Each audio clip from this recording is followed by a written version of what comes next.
বিসমিল্লাহির রহমানির রহিম। 1 নং গাজীপুর ইউনিয়ন 5 নং ওয়ার্ড। যে ওনার নাম হলো কবির হোসেন। আজকে 4 মাস ধরে উনি অসুস্থ, স্ট্রোক করছিলেন উনি। আর আমার এক প্রবাসী ভাইয়ে কিছু ওনার জন্য তাইন্দা দিছেন। এই দেখেন এগুলা দিছেন, আমি ওনার জন্য নিয়ে আইছি। আর যদি আপনারা আর কেউ ওনারে টাকা পয়সা দিতে চান, হেল্প করতে চান, তাহলে ওনার বাড়ি জারতেগাঁও গ্রাম 5 নং ওয়ার্ড 1 নং গাজীপুর ইউনিয়ন। ওনার নাম কবির হোসেন। উনি যখন ব্যবসা করতো অনেক মানুষে উনি চা পান অনেক কিছু খাওয়াইতো। আজকেও বাজার হাটে অনেক মানুষে কবির হোসেনের কথা অনেকে মারছে। আজকে আমিও উনি আমারও একটা কাপ চা হইলো আমি রুবেলে খাইছি, মিছা কথা কইতে পারতাম না। আজকে শের পাশে বন্ধু ভাইয়া কেউ নাই। যখন সুখের সময় সবাই থাকে, কিন্তু দুঃখের সময় কেউ নাই।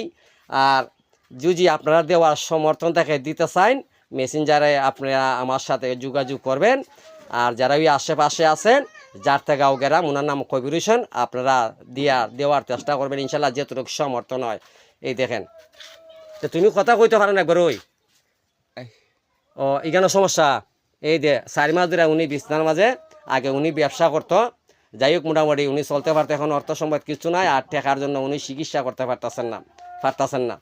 দেখেন, সব দয়ালের ইচ্ছা, কি করবাই নেন। সে সুস্থ ছিল, হঠাৎ উনি স্ট্রোক করিয়া আজকে 4 মাস ধরে বিছনার মাঝে ঘোরাঘুরি করতেছে। উনি নাম হলো কবির হোসেন, আমার পাশের গ্রাম জারতেগাঁও গ্রাম। এই দেখেন প্রবাসী ভাই ওরা দেয়া দিচ্ছেন। আর যদি আপনারা আর কিচ্ছু ওনারা দিতে চান, সহযোগিতা করতে চান, মেসেঞ্জারে যোগাযোগ করবেন। সবাই ভালো থাকেন। আসসালামু আলাইকুম।